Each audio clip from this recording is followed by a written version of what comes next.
Olá, meu nome é Beatriz dos Santos Nascimento. Eu sou aluna de iniciação científica do Laboratório de Bioquímica e Fisiologia de Insetos, localizado no Instituto Oswaldo Cruz, na Fiocruz do Rio de Janeiro. E hoje eu escolhi um artigo para fazer a apresentação para o quarto ciclo de seminários online do laboratório. E o artigo que eu trouxe para apresentar hoje tem como título o impacto de anticorpos salivares antiflebotomíneos nos aspectos biológicos de Phlebotomus fopatase, que é o vetor da leishmaniose cutânea. Ele tem como seus autores ex-laureados e seus colaboradores, né? E esse artigo ele foi escrito em universidades localizadas no Egito e na Arábia Saudita. O artigo foi publicado no ano de 2021 na revista Saudita de Ciências Biológicas. E para contextualizar, a leishmaniose é uma doença infecciosa, dada principalmente em áreas tropicais e subtropicais, em diversos continentes do mundo, e ela é causada por um parasita intracelular obrigatório chamado leishmania e transmitida por um vetor chamado flebotomia. Esses vetores, eles se alimentam de açúcar, mas também suas fêmeas podem se alimentar de sangue para poder fazer a sua oposição. E nessa transmissão, as fêmeas elas vão colocar o seu aparelho bucal na pele do hospedeiro, injetando sua saliva durante sua alimentação sanguínea para dentro do hospedeiro vertebrado. Tá? E atualmente, muito se discute sobre os efeitos e as propriedades da saliva e a sua correlação, né, com a leishmaniose. E eu escolhi esse artigo justamente porque eu gosto de entender sobre essa linha de pesquisa, sobre as avaliações bioquímicas presentes na saliva dos flebotomíneos. E o outro motivo é porque o Phlebotomus fopatase ele é um dos modelos biológicos que eu venho trabalhando na minha pesquisa. E o objetivo desse artigo é investigar os efeitos dos anticorpos salivares antiflebotomíneos sobre os aspectos biológicos dos Phlebotomus fopatase. Então, ele vai avaliar as taxas de alimentação, de oposição e de mortalidade dos flebotomíneos, que vão ser expostos repetidamente para hospedeiros vertebrados. Eles vão fazer alimentação em hamster por diversas semanas seguidas. Então, o modelo biológico apresentado nesse artigo é o Phlebotomus fopatase, que é um flebotomínio, vetor da Leishmania major, que causa a leishmaniose cutânea em alguns países do mundo. E a criação desses flebotomíneos ela é feita no método padrão, com temperatura de 27 graus, umidade relativa de 70% a 80%, com um ciclo de claro escuro, de 12 em 12 horas, e com a oferta de solução açucarada como fonte de carboidrato. De segunda metodologia, eles vão fazer a exposição dos hospedeiros vertebrados a picadas de Phlebotomus fopatase. Então, eles vão utilizar 12 hamsters em todos os experimentos. Eles vão dividir esses 12 hamsters em 4 grupos de 3, que vão ser expostos a diversas picadas de flebotomia. Tá? Essas picadas de flebotomia vão ter de mais ou menos 90 a 100 minutos por 18 semanas seguidas. E durante essa alimentação sanguínea, dos flebotomíneos, vão ser estimadas as taxas de alimentação, taxa de ovoposição e taxa de mortalidade durante essa alimentação sanguínea. E durante essas semanas de alimentação, alguns grupos de hamsters vão ser retirados e vão ter seu sangue coletado para separação de soro, com o objetivo de detectar, os anticorpos anti-saliva dentro desse soro.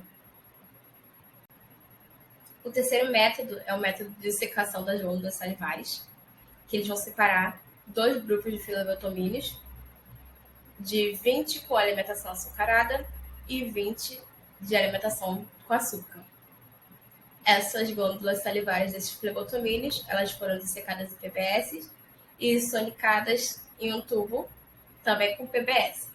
E elas foram armazenadas em temperaturas baixas para poder fazer a análise dessas proteínas.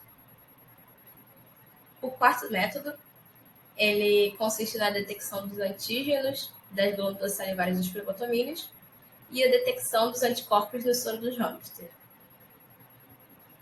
Então, soro de hamsters e homogenatos de glândulas salivares, eles foram fracionados em gel SDS-PAGE e as bandas de proteínas elas foram analisadas com software GeoPro-Analyse. Da quinta metodologia foram feitas análises estatísticas a partir do Excel. O primeiro resultado, ele mostra a alimentação temporal sanguínea de Phlebotomus palpatase. Então, ele mostra um gráfico comparando o número de fêmeas que se alimentaram com sangue com as semanas que essas fêmeas se alimentaram. Então, foram 25 fêmeas para 18 semanas. Ele mostra fêmeas que se alimentaram totalmente de sangue, fêmeas que se alimentaram parcialmente e fêmeas que não se alimentaram. E dos resultados, foi proposto que o número de fêmeas se alimentando de sangue caiu de 25 para 2 no final de 18 semanas. Então, o autor conclui que anticorpos foram desenvolvidos em hamsters a partir dessa alimentação sucessiva dos flebotomínios. Esse segundo resultado mostra a fertilidade temporal de fêmeas alimentadas de sangue de hamster repetidamente. Então, 20 fêmeas elas foram expostas a um grupo com 3 hamsters para alimentação sanguínea. E a gente pode perceber que o número de ovos que foram colocados a partir da alimentação sanguínea reduziu de 48 a 3 ovos na exposição dessas fêmeas, né, para alimentação sanguínea durante 18 semanas consecutivas.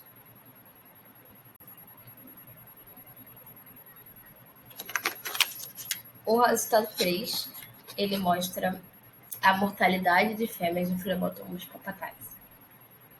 Então, 70 fêmeas de Phlebotomus palpatase foram expostas a 3 hamsters para alimentação sanguínea e foi registrada a mortalidade nos dias 1, 3, 5, 7, após a alimentação sanguínea nas semanas 1, 9 e 18. Tá? E foi concluído que a mortalidade não foi significativamente impactada, porque na semana 1, no dia 1, a taxa de mortalidade não variou tanto. Nos dias 3 e 5, a taxa de mortalidade aumentou. E nos dias 7 e 9, as taxas de mortalidade diminuíram.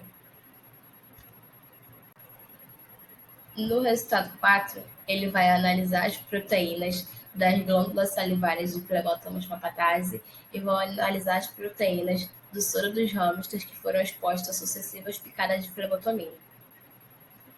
E aí, eles vão fazer uma eletrosporese de proteínas. Na imagem A, 20 pares de glândulas salivares de flebotomínio foram comparados com 20 pares de flebotomínios que se alimentaram de sangue. E a eletroforese de proteínas mostrou que 20 bandas de proteínas foram resultados para fêmeas alimentadas com sangue e 17 bandas de proteínas para fêmeas alimentadas com açúcar. E as bandas de proteínas apresentaram peso molecular de 5,24 a 97,52 kDa para alimentação sanguínea e 9,12 a 77,5 kDa para alimentação com açúcar. Na imagem B, foi feita a eletroforese de proteínas para análise de proteínas do soro de hamsters que foram expostos a frequentes picadas de flebotomínios. Então, eles utilizaram um grupo controle para comparar a proteína do soro de hamsters alimentados, né, por flebotomínios nas semanas 18 e 9. Não foram encontradas diferenças significativas, né, do soro desses hamsters nas semanas 9 e 18.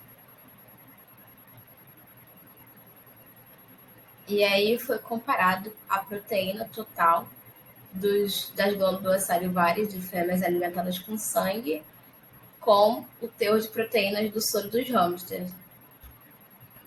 E eles observaram que mais de 5 bandas de proteínas eram comuns tanto para as glândulas salivares de flebotomíneos quanto para o soro de hamster, com peso molecular variando entre 12 e 70 kilodaltons. E para o autor, essas bandas elas podem confirmar o desenvolvimento dos anticorpos em soros de hamster contra o antígeno da glândula salivar. Isso como resultado das repetidas mordidas de flebotomia. E apesar de nós termos resultados como o declínio da taxa de alimentação e da taxa de fecundidade dos flebotomíneos, ainda existem alguns pontos que se podem levar em consideração para a discussão. O primeiro é que a afinidade reduzida da alimentação dos flebotomíneos ela pode estar relacionada à sensibilidade da pele do hospedeiro a picadas sucessivas.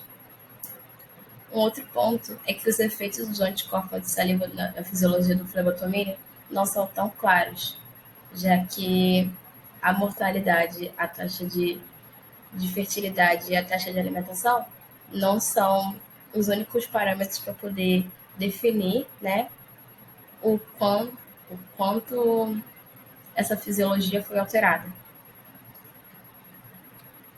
Um outro ponto de discussão é uma alternativa promissora, que pode ser a imunização dos hospedeiros vertebrados a partir de tecidos corporais, como extratos de intestino inteiro ou quitinase do intestino médio dos flebotomíneos. Então, a gente pode concluir que foram observadas alterações biológicas e bioquímicas em fêmeas de flebotomíneos e no hamster devido às sucessivas mordidas, né, de flebotomíneos, que as taxas de alimentação e as taxas de ovoposição diminuíram durante todo esse período de estudo,